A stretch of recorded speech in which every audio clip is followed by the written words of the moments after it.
on a special edition Wednesday episode, Thanksgiving Eve.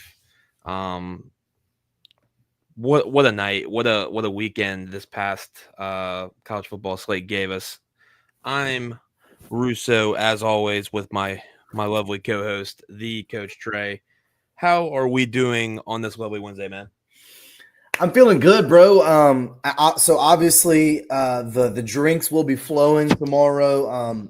So for those of you that don't know, if we haven't mentioned it before, I come from a very big Russo does as well, a pretty large Siciliano family. So hats off to all my Dagos out there.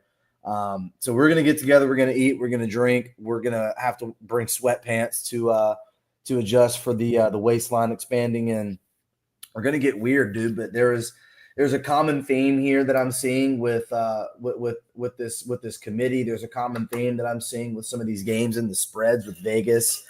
Even just writing these down, I think these numbers are all kind of comparable. A lot of hooks. So let's see if we can't climb the ladder. Hooks and ladder. You know what I'm talking about? That's what we're gonna try and do. I just want to give a shout out to the last episode. Got a lot of attraction from, I guess, a Big lot of pops. Michigan fans. Several Shout out. comments.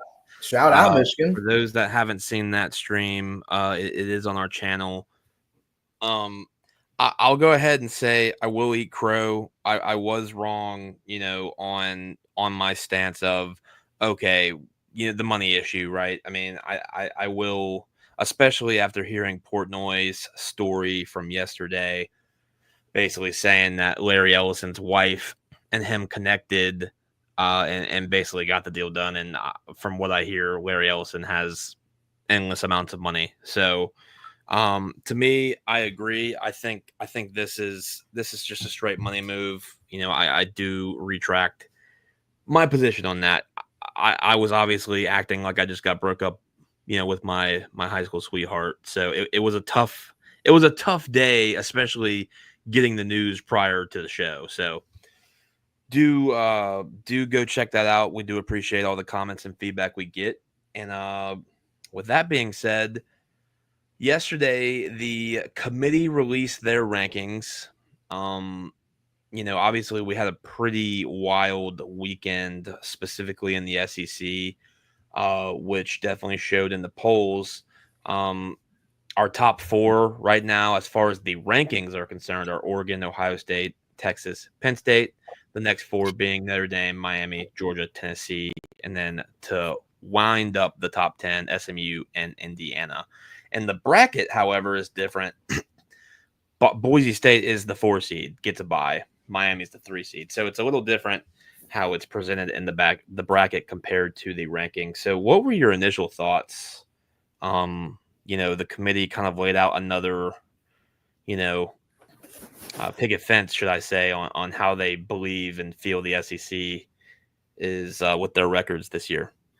I mean, to give credence to him, I think you better be careful to piss off Sankey, because if you don't think that Sankey will break off and make his own college football playoff with the Big Ten, you're absolutely out of your freaking mind. Because let the SEC get pissed off and decide they don't want to be a part of this charade anymore, and see how many viewers you get. Because you'll notice that the Mason Dixon line all of a sudden doesn't exist, because people all over the country watch SEC football because they don't want to see games in 13-10 with 3 fumbles and 12 passing yards. So just be careful.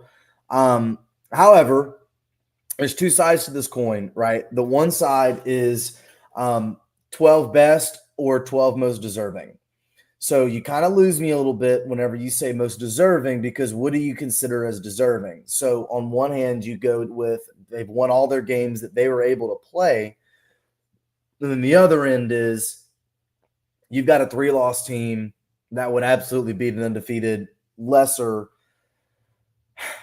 touted team, or a 1-loss team or a 2-loss team, and whatever the case might be. And so I think you get into these proverbial semantics, but the fact of the matter is, if you want to be, if you really want to put the hammer down on it, if you are a 3-loss SEC team, I think there has to be a bit of visual juggling. Like, for example, a 3-loss Alabama right now and a 3-loss South Carolina feel very, very different. And I'm not necessarily saying that Alabama wouldn't be favored on a neutral field by 5 or 7 or whatever the case might be, but it feels like the team is different. So I don't think that they're trying to I don't think that they're trying to like get one down on the SEC, even though I do know that there's a Michigan man in charge, obviously the College Football Playoff Committee right now. If you wanna just go ahead and look at it, I mean, I'm of the belief, and you can correct me if I'm wrong, and this is where I'll stop with it.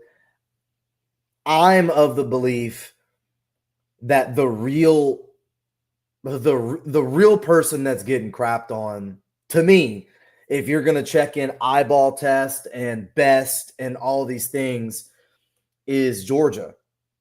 And that is because Georgia has beaten number 13 and number 2 64-18. Yeah. So if you're going to tell me that you don't think that Georgia would beat every single person ranked in front or behind them, with the exception of maybe 1 or 2 teams, they're the ones that are really going to get kind of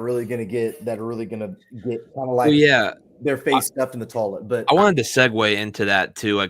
So there's several different things we need to break down here, right? So one, let's just start with Georgia, right? So okay. Georgia is guaranteed in the SEC championship. They're currently sitting at number 7 in the rankings, with Tennessee right behind them. So my first question is, and this is something that we're going to learn, and I'm going to rope in the ACC here too. What happens to the conference championship losers, right? You've got 2 kind of weird scenarios going on where Georgia's guaranteed is going to play the winner of A&M and Texas. Right. Regardless who wins that Texas game, which I think it will somewhat matter if especially if A&M wins, right? Say Georgia loses, and even A&M at that point, will a 3-loss SEC championship loser make it in? And same with the ACC. The ACC's got a little bit of the same problem, but just on a 10-1 scale compared to the SEC. So, like, what are your thoughts on that? Are you saying that Georgia's basically in regardless, or if they lose, they're in trouble? No, and we kind of alluded to this on the last episode. I think that Texas is getting really taken care of quite a bit. I'll put it to you this way. They've postured Texas so high up that they could lose twice. And I still think for example, they could lose twice, and I still don't think they would fall as much as Georgia if they were 1 loss losing twice. Texas is being postured very much so by the voices that be. I don't have a problem with saying that. I don't think Texas people would even argue that. I'm not saying that they don't deserve to be ranked as high as they are because they've gotten 1 loss, but the situation is clear, and that there are invisible ceilings for these teams. And so if Georgia were to lose a 3rd time, I have a very difficult time, unless there's some other chaos that happens. If everything kind of stays status quo, I kind of think that Georgia would get punished for that 3rd loss. And I just say that because I've seen them drop more than 3 spots every time they've lost. So I have at that point an adjacent opinion. So if Georgia is to win, right, and they become one of the 4, and say they win the SEC championship, and Texas loses, and they then are a 2-loss, they're obviously going to get in. I think Texas is in regardless, if you want me to be candid. Just because they've postured them so high that there's not really a law, unless they got beaten, 65-0. I think they'll be fine. But if Georgia loses, I think they're out. And logically for Texas, they can only lose 1 more game right? Because if they lose against A&M, they don't play in the conference game. Correct. That's what I'm saying. But I was just playing semantics. But that Right. can happen. But if A&M wins and then loses to Georgia, at that point, A&M is absolutely nowhere close to this discussion. And you then get into some mental gymnastics of you need some chaos to happen if you want another SEC team that's currently not in the picture to get in it. But I think, given how I've seen Georgia drop, if you want me to answer that question directly, given how I've seen Georgia drop with their losses, I do think that this committee this year will punish the loser of the SEC championship. Yes. And I don't think that they should. Right. I but mean, they will. So I have popped up. I know me and Trey were trying to run this little present tab, so it might take a couple seconds to pop up. But just moving on to the bracket, and I guess my next discussion is there's a lot of attention going on to. We've had this kind of hypothetical conversation on where would you like to be in the bracket, right? Mm-hmm.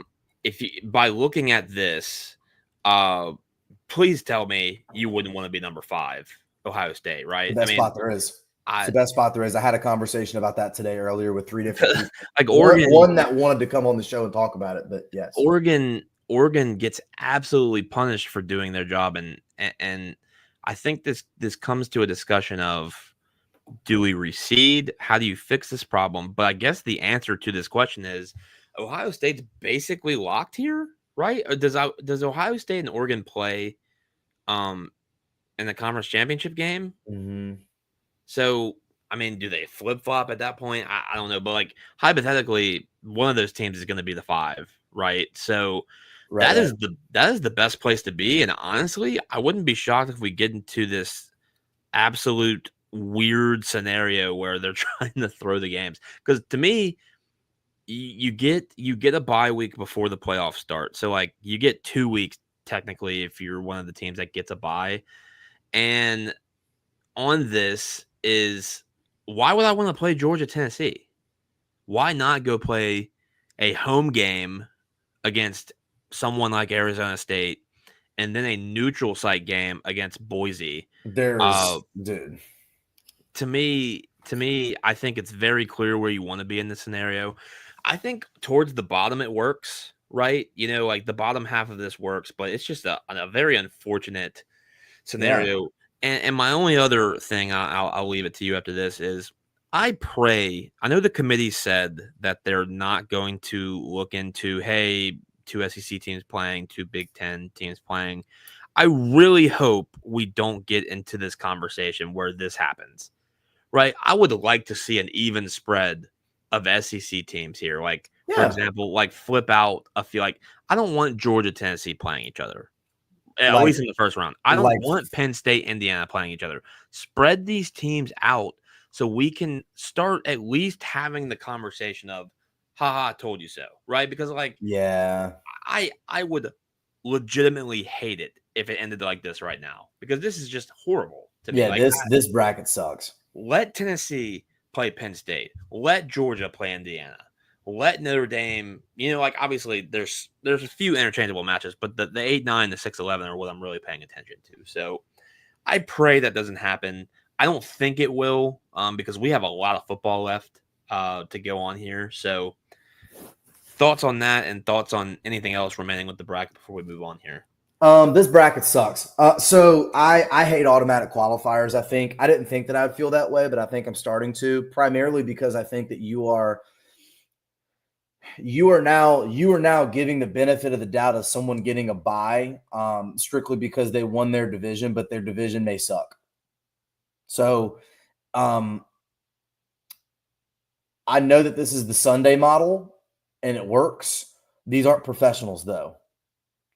And these are not meant to be as evenly balanced as the Sunday game is. And so where you get into an issue with this is that there has never been more than a few deserving teams to play for the national championship. Now, granted, we had the discussion that like you want the results to come onto the field. However, this is literally semantics gymnastics.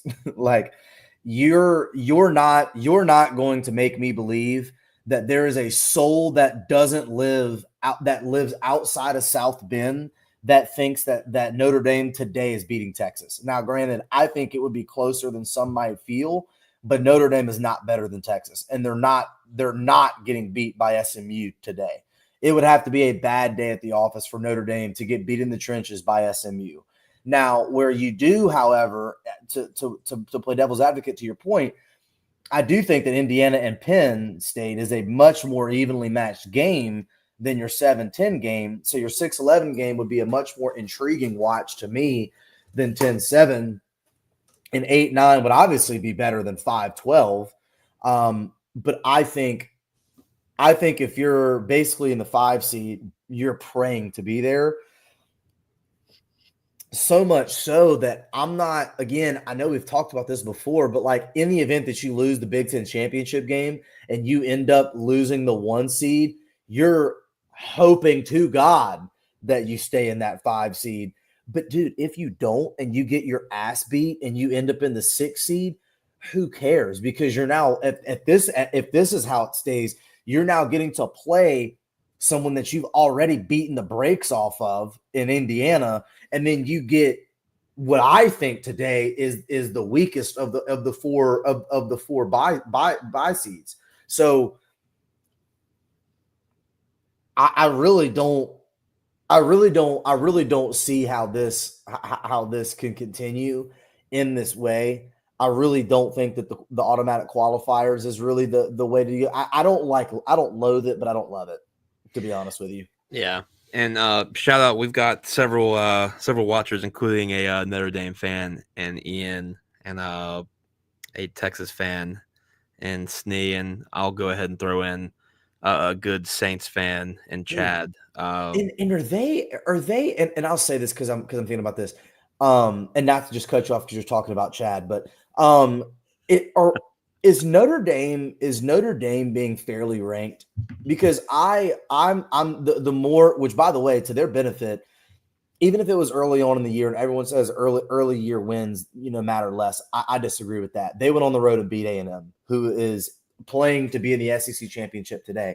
So if I'm Notre Dame, I'm praying to God that everybody just cannibalizes themselves so I can just sneak my way up into that 5 seed and get a Arizona State and then play Boise after. If I'm Notre Dame, I want that. Well, to answer the question on them being fairly ranked, I would say they're more than they should be happy to be where they are. Okay. They've got, so if you compare Indiana, Miami, SMU, and Notre Dame, Notre Dame out of all of those has the worst strength of schedule comparison. Like they're always for all of them, and they have the worst loss. But this committee almost doesn't care about that, so that's why I'm saying, are they fairly ranked? Because so the answer is I fairly no, but they are in a great spot compared to wherever they according to the stats at least. So moving on, we didn't get to talk about this last week because obviously last week we were hugely revolved around one topic. Mm-hmm. To me, and look, I'm not trying to be biased because I have money on it, but what are we doing here in the Heisman race? Like, what are these odds? Do you think Travis Hunter should be in the spot he's at right now? Minus 850. Absolutely not. And this just leads me to believe it's more or less of a popularity contest, if anything. Now, I'll go ahead and just knock out some of the common arguments against Ashton Jeanty. Oh, he's playing a Mountain West conference. Well, Colorado plays in the Big 12, and they just got the brakes beat off of them by a 4-win Kansas team. While he's out there doing the Heisman poses. So it kind of shows you where his head's at. 2, Boise State played Oregon at Oregon, lost by, I think, less than a touchdown, and he went off in that game. Colorado's biggest win, I couldn't even tell you. Let's go to their schedule. Let's see. That would be if you want to call it, Utah, but I mean Utah sucks. I don't know what their biggest win is. So to me, and then let's just talk about the arguments for Travis Hunter. Well, he's playing both sides of the ball. Well, great. I get it. He's a hell of a player. But miss me with minus 850 right now, especially when you have a guy that is putting up the numbers he's doing. Sure, he's getting a lot of carries, but his team's winning. It is a Mountain West Conference. However, they have played a decent out of conference schedule. To me, I don't understand why this isn't closer to a pick 'em. Look, I get it. Travis Hunter is going to win, but I think we lose a lot of credibility here, giving him this award so easily. And I think the media is the one that's controlling this narrative. If you really go look at the tea leaves online, everyone's arguing for Ashton to be the winner here. And look, that could change. Obviously, one's going to be probably playing in a playoff. One's not. So we'll see. But I just wanted to bring that up. I think that's absurd. The odds discrepancy there. So just wanted to bring that up. Obviously, we'll see how that plays out this week. And I think Boise plays on Friday morning, which will be interesting. Colorado does too. They both play at 11 a.m. on Friday. So both have home games. Both will end their careers at their respective home fields. Moving on, let's just go into this week, right? A little weird schedule with Thanksgiving. Number 17, Tulane does play tomorrow, which, is a important game for them. And as far as the American Conference is concerned, I'm pretty sure they're locked up to go to the conference championship, but they can't lose, right? Because where they're ranked matters. What games stand out to you this weekend and why? And let's just go over them. Got an interesting text just a couple minutes ago about an offensive line recruit that may or may not be looking at flipping and where he's going to go, and letting it be known how much money is out there for a high school offensive interior lineman. How about that? So we'll just lose them to Michigan. We'll just lose them to Michigan. They have more money. This place has a little bit more humidity than Michigan, where he'll be going, brother. So the way I see it, I don't think that there's a better game than this one, so I'd actually like to start with it. I don't want to continue to go on the show without talking about it. I think South Carolina at Clemson is by far and away the best game this weekend. I think the next, obviously, closest one is Texas and A&M. I think that there's an uncomfortable conversation that needs to be had, and it is that I would feel comfortable going on to a neutral site game with South Carolina and anybody in the SEC today. And I'm not saying that to be hyperbolic and to get clips or any of that other bullshit. I firmly believe that South Carolina has figured out some things, and their defense has always been like that. Their front, as far as this year, their front seven's been them. Lenore Sellers is going to make some grubbo here in the winter, either to stay at South Carolina or to go somewhere else, because Big Dog has figured it out. He is making play after play after play. That defense is coming. Coach Beamer is throwing shots. He's feeling himself a little bit, and there is not a soul in the top 12 that wants to see South Carolina right now. I can't believe that we're even talking about a 2-loss Clemson team getting into this playoff. I don't think that a 2-loss ACC team needs to be in the playoff. But them beating South Carolina is making it seem as though maybe they could deserve at least an idea of it. But I love South Carolina right now. They're playing great. Now going on the road is going to be interesting, but that's kind of the one that I've been looking at. Yeah, I mean, I don't know if I necessarily agree with your Sellers. There is not a soul that wants to see him right now, dude. That's fair. However, we'll see. I'm not going to go ahead and say you're wrong. I disagree.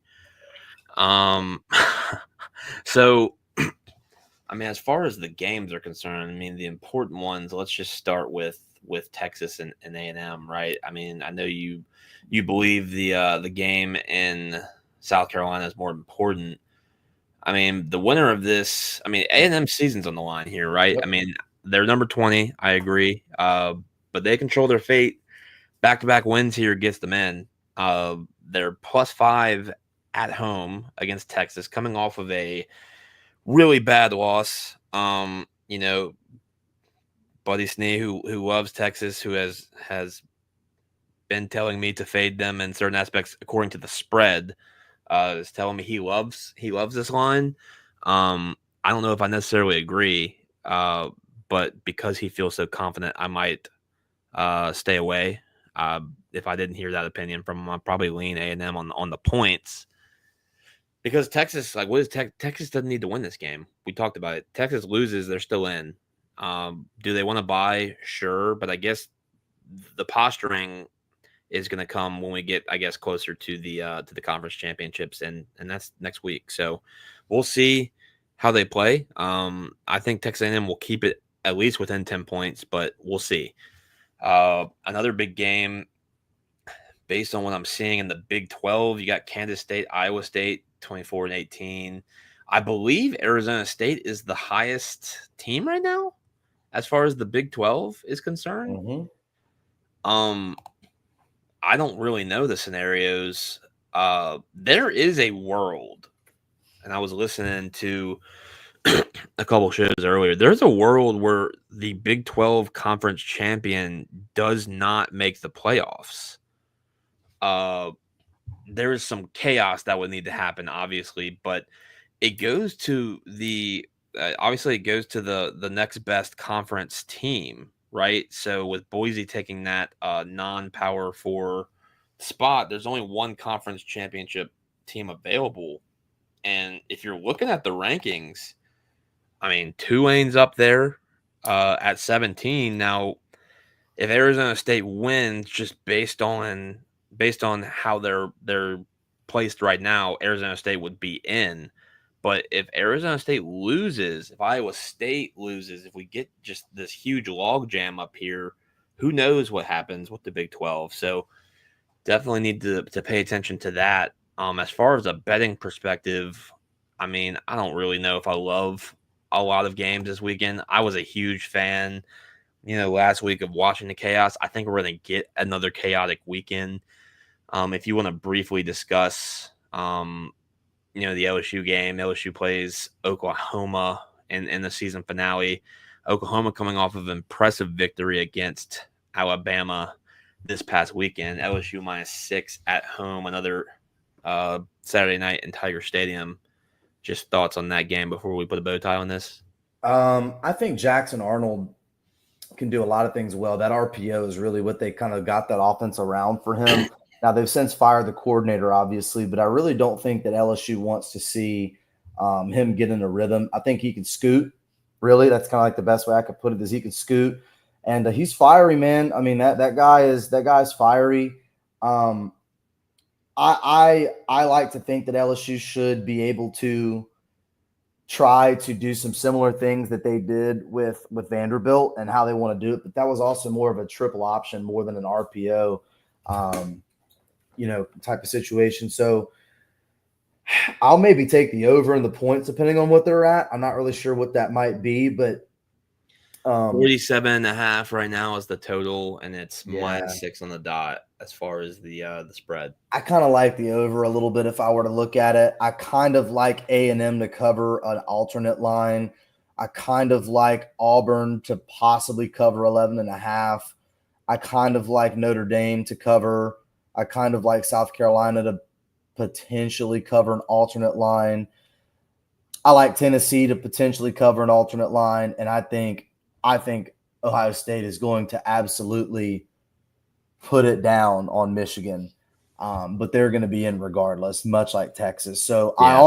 I almost, bro, I'm telling you, The reason why I told you weeks ago that I think A&M could win this game, other than the fact that it's at home, is because I genuinely believe that A&M needs this to get in, obviously, but Texas doesn't, dude. They've been postured so well. That's just how I think, man. Just take that into consideration. And then one comment really quick is Ohio State going to cover and run it up, or will they not be able to because Michigan's D and run game? Dude, if Ohio State wants to run it up, they can, period. Now, whether or not they want to risk, injury and whatnot after a few touchdowns, you might start seeing some second string, but they can do whatever they want to Michigan. If you saw Will Howard's, comments on that, he's absolutely fired up for this game. I think they're gonna do what they want. And I mean, obviously the last 2 years they've lost this game, right? So I think I think what you're going to see, including this game, you're going to see these teams that are 1 through 17, 1 through 20, really make an argument in these games to the committee, whether they want to put a really good, impressive win together. Obviously, some teams will try and fail, but in this case, I don't know. We'll see. But I agree. I think look for. I think the spread is 3 touchdowns on that game. Mm-hmm. Yeah, it's 21. Would not be shocked at all if they win that game by 4, but also wouldn't be shocked if this ends up being a shockingly close game. Ohio State gives you that here and there, but I would say they probably cover that 3 touchdowns. And I just wanted to make one last little comment super quick. Some of the comments that we got on our video obviously suggest that that people are liking the content that we're putting out there, but also there's a couple of people that did not listen. I said from jump that Michigan had the resources to put it together. I literally knew that if you were to get in the bidding war as an LSU football team, you were not going to outbid Michigan. I think that that's clearly obvious. But we welcome like literally any fan base that wants to come and give us a listen. I think that we really do put in some effort into our ideas and some of our takes, dude. And we're certainly welcome to criticism. We're certainly welcome to the praise as well. As long as you give us a like and a subscribe. I can't really tell you what to comment, man. It's a free country. We've seen a lot of movies before, but we're always down to see a new one. And so I think that you're going to see that obviously with the 12-team playoff and how it shakes out. We'll see, but I just think that there's some better ways to do it. And that's just my opinion. Well, all right, folks, that is it for our special edition Wednesday episode. Hope everyone has a fantastic Thanksgiving with their loved ones. Sure. And let's gear up for a big finish to the college football season, and going into the conference championships, we'll also have an episode. So everyone take care, happy holidays, and we will see y'all next week.